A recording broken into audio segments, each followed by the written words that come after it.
I'm mad. I'm mad. I'm mad. I'm mad. I'm mad. I'm mad. I'm so mad. I'm just totally mad. Why did you keep? Freaking mad. You're supposed to wait till Christmas. I opened it an hour early. Screw you. So I'm mad. Pretend that didn't happen. No, I can't. It's ingrained in my brain now. God dang it. I was so close. I mentioned it earlier too. Oh, I'm so mad. So mad. So mad. So mad. So mad. It's fucking berserk all over again. It's No. fucking berserk all over again.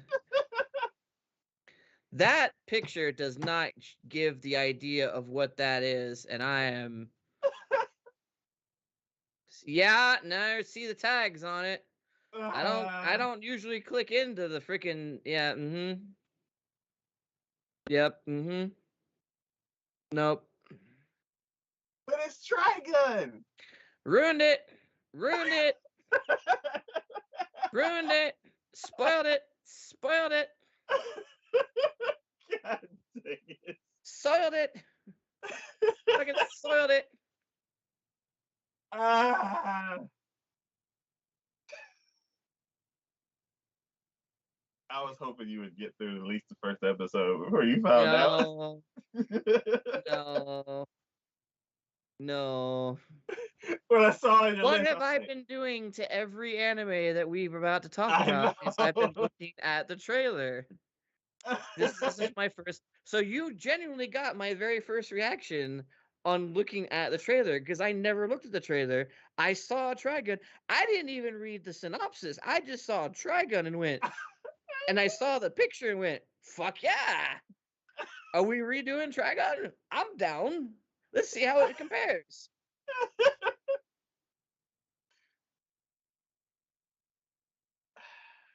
And then they had to give it the fucking berserk treatment. And no, you fucking ruined it.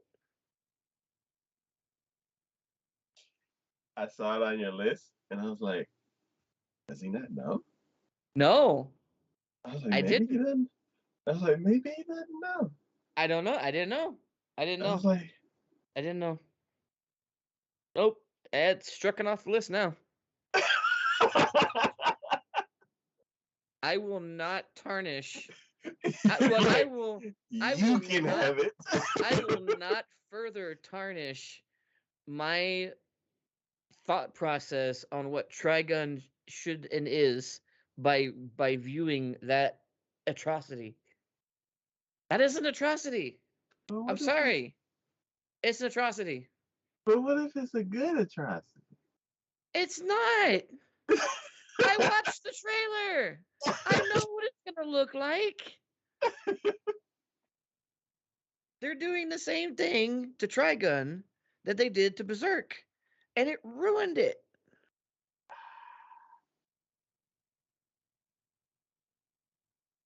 Yes, Trigun is goofy and silly at times.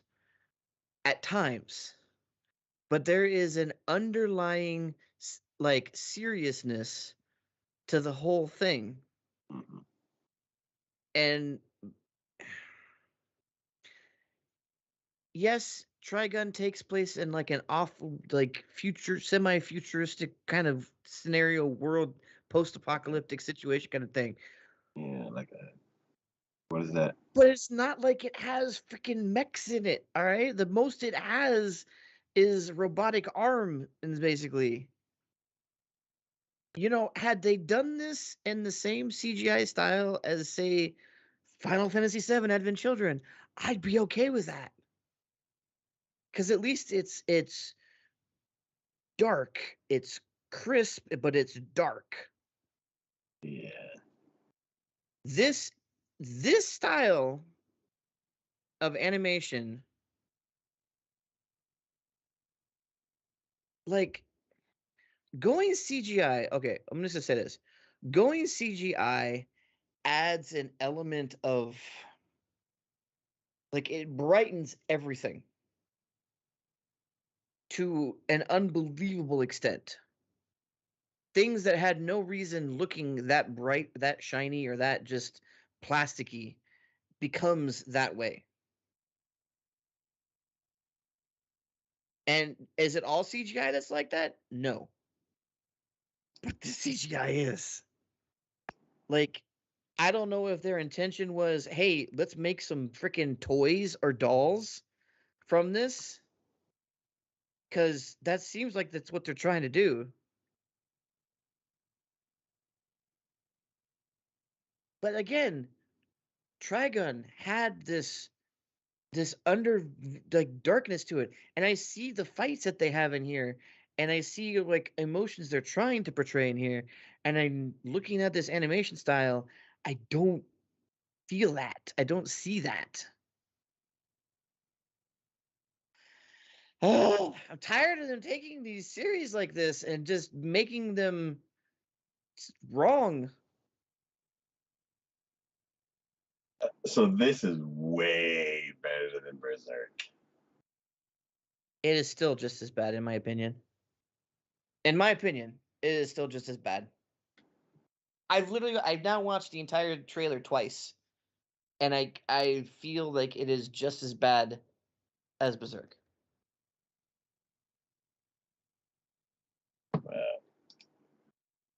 My notes where CG is getting better and better. Wow. I may not have to finish the first series to finish this one, to watch this one. Uh, Because I do watched. do okay. If you're gonna watch this one, right? Do me a favor. After 3 episodes of this, Uh, watch the first 3 episodes of the original. that's not fair because the first episode is crazy. I'm just saying, if they're gonna do it right, you tell me. Watch the first 3 episodes of the new one, and I'm giving it as fair a shot as I possibly can in that regards. Watch the first 3 episodes of the new one, then go back and watch the other first 3 episodes of the original, and you tell me. If you tell me it is worth it and that it does credit to the actual original, source material that it was, I will totally be. I'll watch it. I will struggle through it, but I will watch it. Okay. But if you cannot tell me after watching 3 episodes of one, and I'm like I said, I'm giving it as fair and as good advantage as I can because I'm saying watch the new one first, then go back and watch the old one, and you tell me. Where's the old one? Do I have the old one? Because here's the thing, Vash is an idiot because of he portrays the idiot because of what he did, and he feels guilty for it. But he has those expressions, those like cartoon comic expressions where his face goes all weird and he's just like, ah! you know, and it's something that cuts the action and cuts the the heaviness sometimes of certain situations. And I don't think they can do that here. CGI has not come that far where they can believably do where like cartoons can do or like animation can do, where it's like you go from normal to abstract funny, then back to normal. That time he was being shot by so many bullets, and literally he like freaking spider walked from one boulder to another boulder trying to dodge bullets, like succeeding but dodging bullets. Yeah. Do you really think something like that's going to work well in CGI? It's going to look all sorts of funky and weird. I would say there has been movies that have gotten really close. Like But Hotel. we're still not there. But see, Oh yeah. there are movies that are really close because like I said, Final Fantasy VII Advent Children, that is amazing CGI. Have you seen Hotel Transylvania? Yes, I have. Yes. That's Jenny Tartakovsky.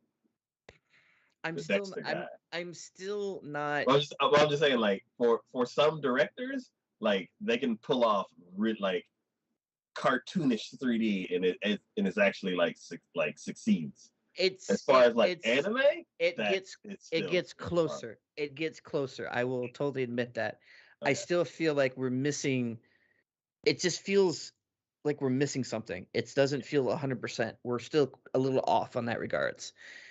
And the fact that they're see, this is what kills me. It's like this is why I was saying before about like movies and such like that entertainment is that they're running out of ideas and now they're just rehashing old stuff because they feel like they can't do anything else with it, but they're not willing to put in the effort for it. They're half-assing it by for an anime situation by giving it full CGI treatment.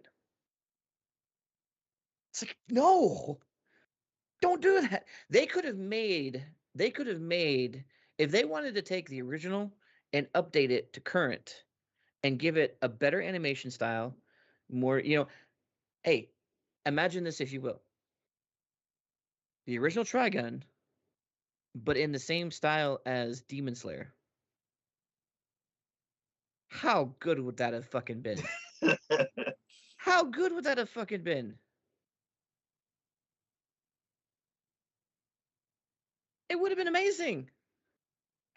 Instead, this is what we're getting. Like Vash the Stampede, wasn't that a movie? Or like there was a movie that came out. Like I don't think anything came not out after for Trigun the series. not not recently, but like um Parents Trigon, and then side story. There you go. Trigun Badlands Rumble. Mm-hmm. That was like a movie that came out when 20. Oh no, that's not right. 2010. That's too long ago. 2010. No, that's right. Really? Mm-hmm. Okay, yeah, because the series came out in 1998. So yeah, See, that's what I'm saying. do it. That's Do Badlands Rumble again. Like that to me. throw To modern me, animation on the old stuff. 1998. If you want to take something from 1998 and bring it into the current decade, I'm fine with that because I will be able to noticeably tell the difference between 1998 versus 2020 or 2022. You know what I mean? Yeah. But don't just feel like you got to give it the freaking CGI treatment. No, I feel like the CGI is too early. it's way too early. Like so basically 1998, just straight up 2D. Badlands Rumble, 2D accentuated with some 3D. And then 2022, maybe throw in some 3D elements every now and then, kind of like how Gundams and the Gundam shows and stuff like that do. And Mm-hmm. then maybe 2030, then CG may be ready. Do me okay. Do me a solid. You already looked up Badlands Rumble, right? Yep. On YouTube, there is a trailer. It's only a minute and a half, basically. Look at this trailer. Look at the animation. Look at the trailer. And you tell me if something like this, because this I would consider more towards the same way it was for the 1998 one. You tell me if this looks like it could have been CGI and It's still had the same effect. what trailer? Just Badlands Rumble official movie trailer. It's on YouTube. I'm watching it right now.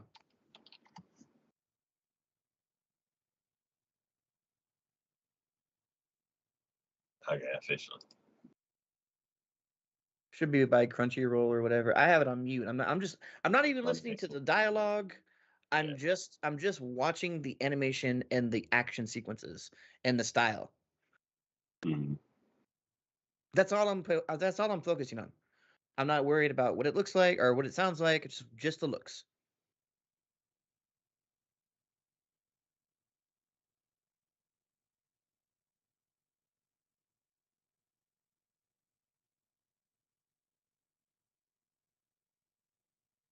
Hmm.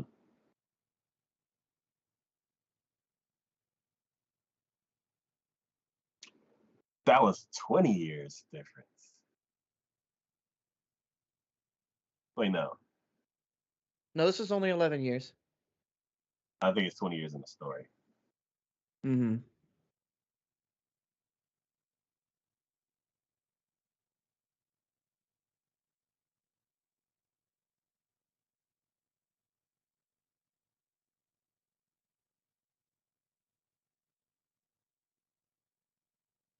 Hmm. Can you honestly tell me, looking at this and knowing what you know from the CGI trailer that you saw, that that is the CGI is going to do any of this justice?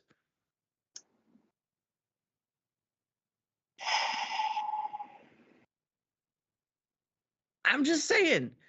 You know, the only thing that really that upsets me about that is, honestly, if I were to say, the only thing that really upsets me about that is that there are people, younger generation, who have never seen the original Trigun, Yeah. who are now going to see This is this. gonna be their This Trigun. is going to be their Trigun, and that pisses me off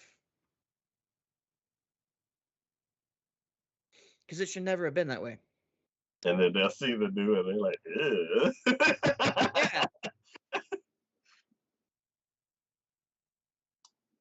I don't. I no. I really don't. I think it's a waste. I think it's. I mean, and again, like the cat you were talking about at the end of that trailer, that was an ongoing joke throughout the entire series. The cat would just randomly show up during like one of the explosions. You'd see it flying off in the distance, or just be on like a freaking stall or whatever. I usually walking by, like all this stuff.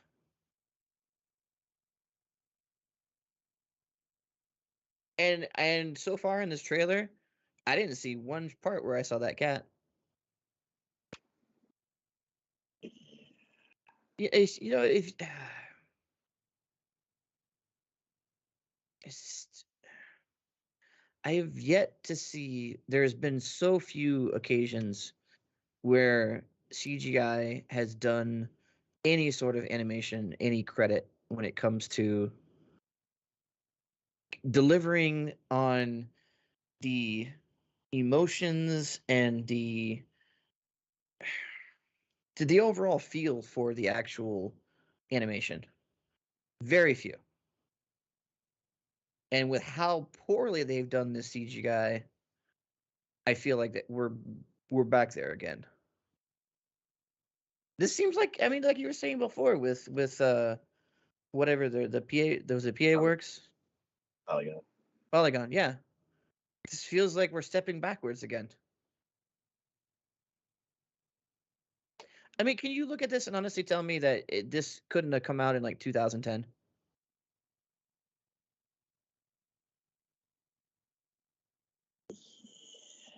It's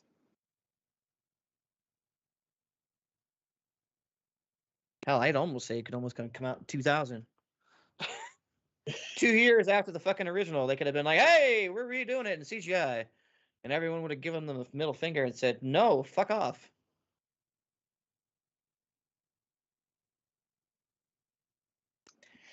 Okay, here's another thing that I look at. Now I kind of watched it a little more at a time now, and I'm looking at it. Vash had a way about him where like he could basically dodge bullets. He had it in various different ways, but like somewhere around like 123 in the trailer, the way he's dodging bullets makes him look like Gumby.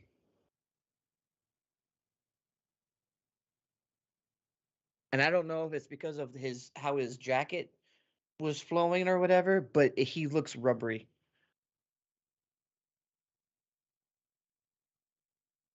It doesn't look as believable.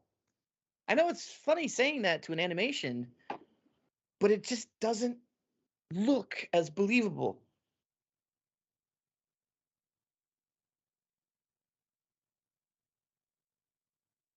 Yeah.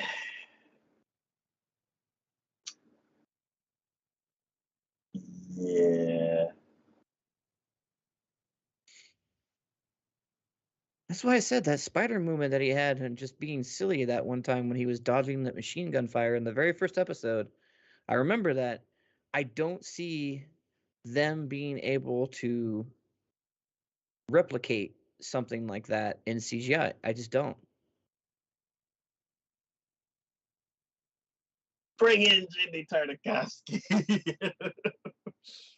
um, yeah, it it's not close to the original. No, Um, it's not.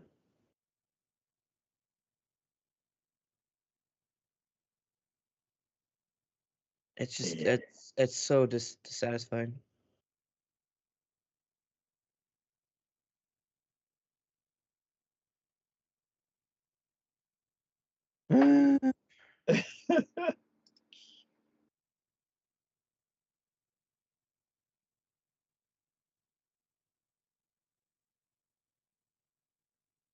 And again, I feel so frustrated because I know that there are those who are just now being able to see this themselves who are going to be like, "Oh my god, this is amazing." And it's like, "No. No, it's not. You're missing out on so much." I don't know. Either way, that's saddening.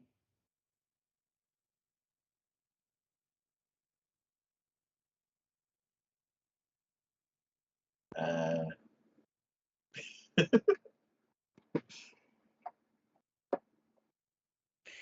Who's responsible? What production company is responsible I for was this? about to say who did the original.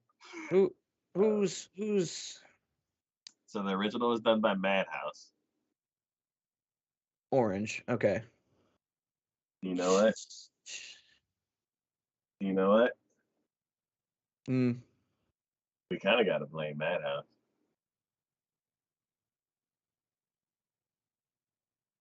But this is supposed to be like a redo, isn't it? Either way, I mean, if Orange was taking it and saying, "Oh, we're going to expand upon it" or something like that, I would say, well, you blame Madhouse for not being ballsy enough to be able to freaking take on a second season of it. we got to blame Madhouse. One Punch Man. They're like, Uh, here you go, somebody else up in that. yeah, but what is it? What happens when they go do a second season? We get I Overlord. know. That's why Madhouse sets the bar like astronomically high, and then they just ruin it for everybody else. They do. I was sad, but then now that I know Madhouse did the first season, I'm like, oh well, shit. Then nobody can do more. Who did Yeah. the movie? Did Madhouse do the movie? Uh, Badlands Rumble. Yes, Yes, Madhouse did. Madhouse did the movie. Fuck.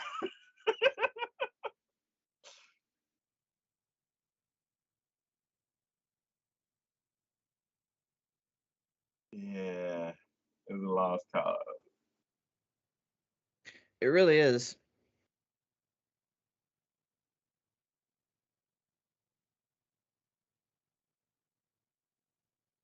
It really, really is.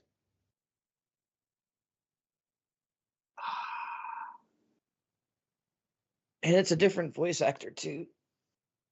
Oh yeah, I mean, of course it would be.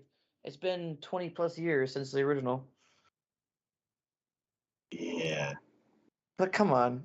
It's so iconic. Vash has always been just freaking iconic and everything. I can't.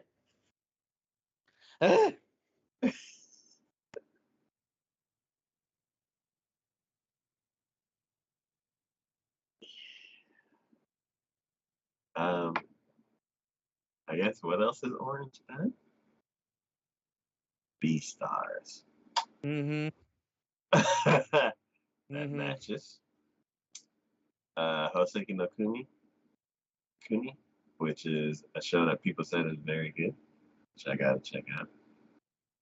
Under the Dog. I did not know that Under the Dog was pretty Mm-hmm. neat. Dimension W, I like. And Black Bullet. Okay. That's about it. Uh, So you know how this came about, right? They had such a huge success with Beastars because they did that they had enough to be able to be like, hey, we're gonna buy the rights to be able to do Trigun. But then they didn't have enough money to actually like do it justice, so they were like, oh well, we bought the rights to Trigun from Madhouse, but we got to do CGI because we don't have enough funds to actually, animate the whole thing. I swear that's what happened.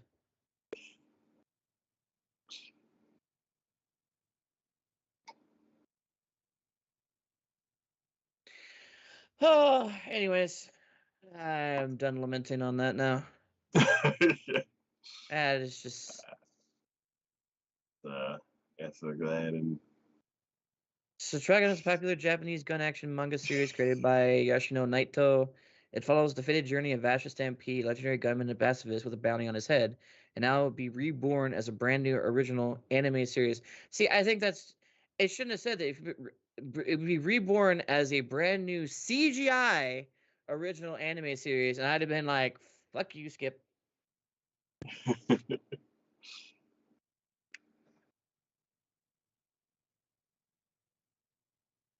uh, God damn. I wish you would. I wish you would have found out in the very first impressions. It would have been so much better.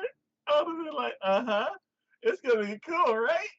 You're like, yeah, I'm so excited. Oh, if that had happened, I would have. No, you wouldn't have been able to record it. I would have called you up and been, this is fucking bullshit. No, I've been pissed at you too, because I've been like, why didn't you tell me this was going to happen? You watch the trailers. I know you do. You do it was 3D. Why'd you do it? Why didn't you warn me? I'm so close. I even mentioned it earlier. I was like, oh, what was I saying? I was like, yeah, so this show seems dated, but there's another show this season where the animation is much better. I didn't even think about that. I really didn't. So I was like, cool, I got it through. I was like, okay, all we have to do is just get through this last one. You're like, what the fuck? I was like, no. I was so close. You knew I was watching all the trailers as we were talking about them. As we were finishing the last one, I was already moving on to it. And so I was like, all right, let's try it. Because, in my mind, I was like, Trigun, how can that be bad? I mean, it's Trigun. I don't need to worry about Trigun. It's Trigun. Try has never let me down. Just like Berserk never let me down. Well, guess what?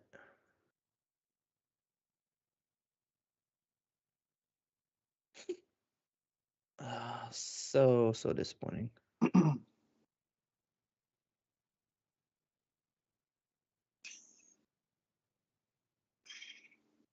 Oh my god.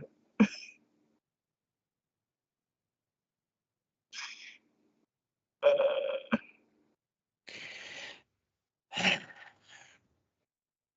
so, what do we got this spring?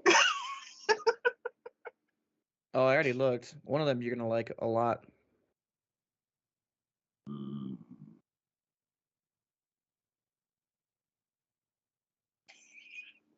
I was scrolling through it and I was like, nothing's sticking out.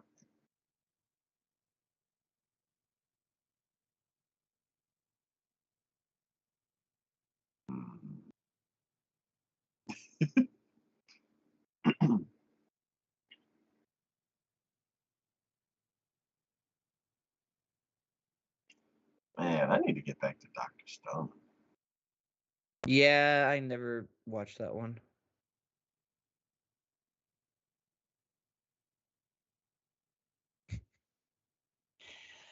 Just made sure to put on my anime watch list. Not watching Trigun. Hey, Demon Slayer's coming back. Mm-hmm. That was the one I was referring to, though. Yeah. Oh, you wait. Oh yeah, it's right after Demon Slayer.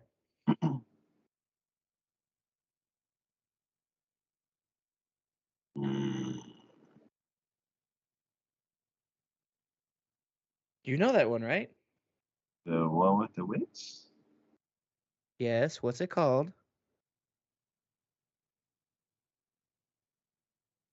Say that. Say the Oh, name. that's fucking Konosuba! It's Megumin's backstory. Oh It looks like. Yeah, my god. it's her backstory Oh my of her god. becoming a fire mage. Oh my. Oh. Mm-hmm. Ah. Explosion! Mm-hmm. That's gonna be great.